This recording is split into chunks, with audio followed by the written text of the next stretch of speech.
नमस्कार। तो आज मैं फिर प्रस्तुत हूँ आप लोगों के सामने डॉक्टर सीमा शर्मा द्वारा लिखी कहानी देवी लेकर।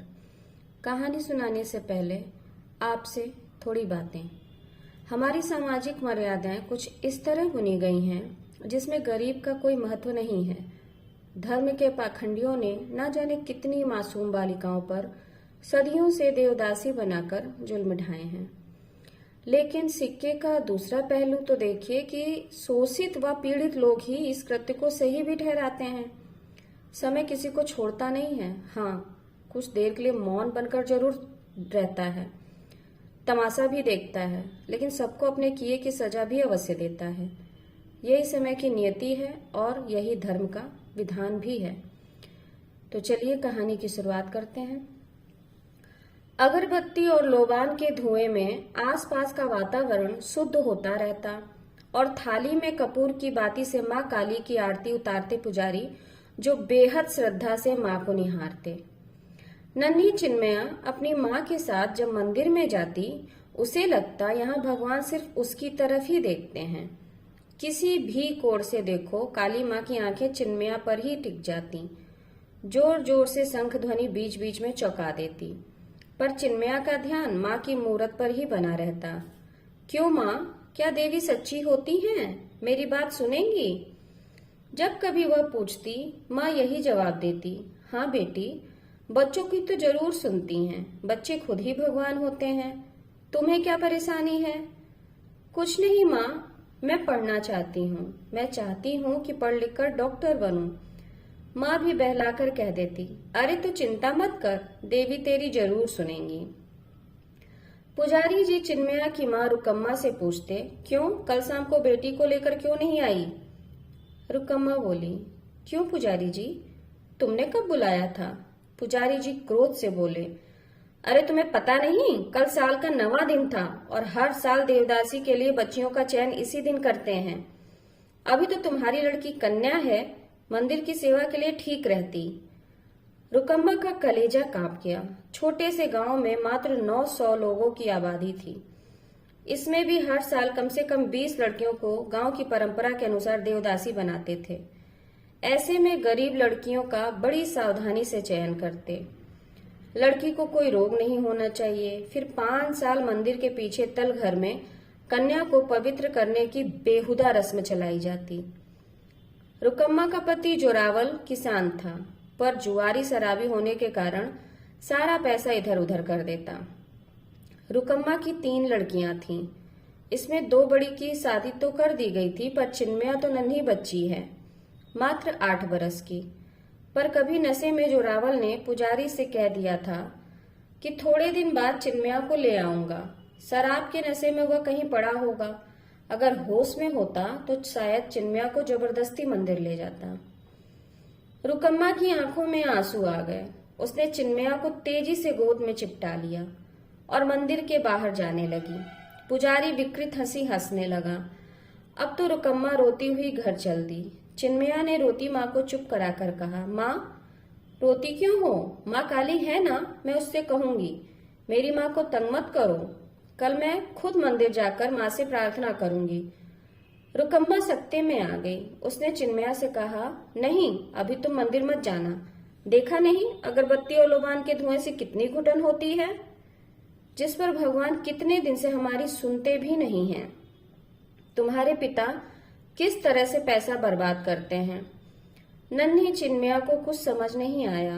अब तक तो माँ रोज मंदिर जाती और पूजा करती। उसे लगा पुजारी ने माँ को जाने से मना कर दिया। एक दिन गजब हो गया। नन्ही चिन्मया जैसे ही सुबह नहाकर घर में तैयार हुई, भगवान को चढ़ाने के लिए जो मोंगरे की माला बनाई गई थी उसने उसको स्वयं पहन लिया और माथे पर लंबा कुमकुम का टीका लगाकर पट्टे पर बैठ गई। माँ रसोई में थी। उसने चिल्लाकर माँ को बुलाया और पूछा, माँ कैसी लग रही हूँ देवी के स्वांग में? माँ ने एक जोरदार थप्पड़ उसके गाल पर मारा और चिल्लाई, खबरदार, जो कभी ऐसा रूप रखा काट के रख दूंगी। चिन्मया जोर जोर से रोने लगी। बाहर उसके पिता केले के पत्ते ला रहे थे। दौड़कर अंदर आए और जैसे ही उन्होंने चिन्मया को देवी के रूप में देखा तो मानो उन्हें करंट लग गया। उन्होंने बेटी को प्यार से चुप कराया।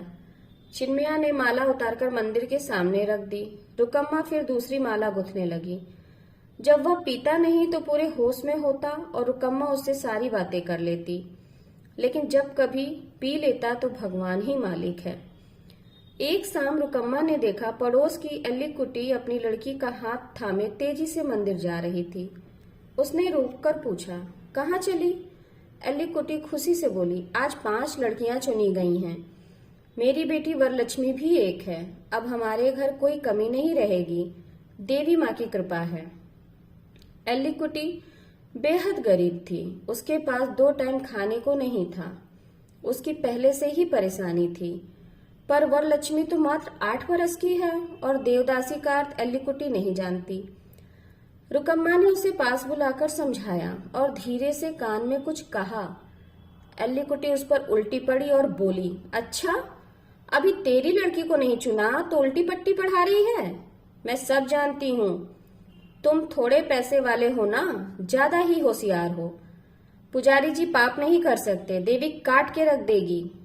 रुकम्मा ने अपना माथा पीट लिया। शाम पुजारी 5 लड़कियों को अच्छी तरह से जांच परख रहा था। पहले जो लड़कियां देवदासी बनी थीं, अब उन्हें छोड़ दिया गया। उम्र बढ़ जाने से अब ना तो देवी के लायक रहीं और ना ही वे पुजारी जी के किसी भी काम की रही थीं।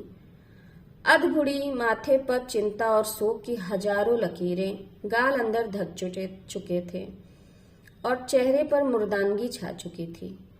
मंदिर में देवी के रूप में इतने बरस तक जो भोगा वह बयान नहीं किया जा सकता। माँ बाप अब एकदम बूढ़े हो चुके थे। लड़कियां अपने चेहरे की रौनक खो चुकी थीं। कुछ एक तो मठाधीशों ने सोनागा का रास्ता दिखा दिया, पर अब जो घर वापस आ गई हैं, दिन रात माँ बाप की गरीबी को कोसती रहती हैं। उन्हें याद है जब एक दिन उन्हें सजाया गया था, 16 श्रृंगार किया था, 56 भोग सामने रखे थे। हजारों लोग ने उनको आशीर्वाद दिया और उनके पैर छूकर आशीर्वाद लिया भी था। उन पर आशीर्वादों में से एक भी आशीर्वाद अगर इन्होंने स्वयं के लिए रख लिया होता तो शायद तकदीर ही बदल जाती। माधवी इनमें सबसे सुंदर थी और यही दोष उसे ले डूबा। जाने कितने रोज पुजारी की देवी बनाई गई। सुंदर साफ रंग धीरे धीरे मलिन पड़ता जा रहा था। काया तो अब मात्र हड्डी का ढांचा रह गई।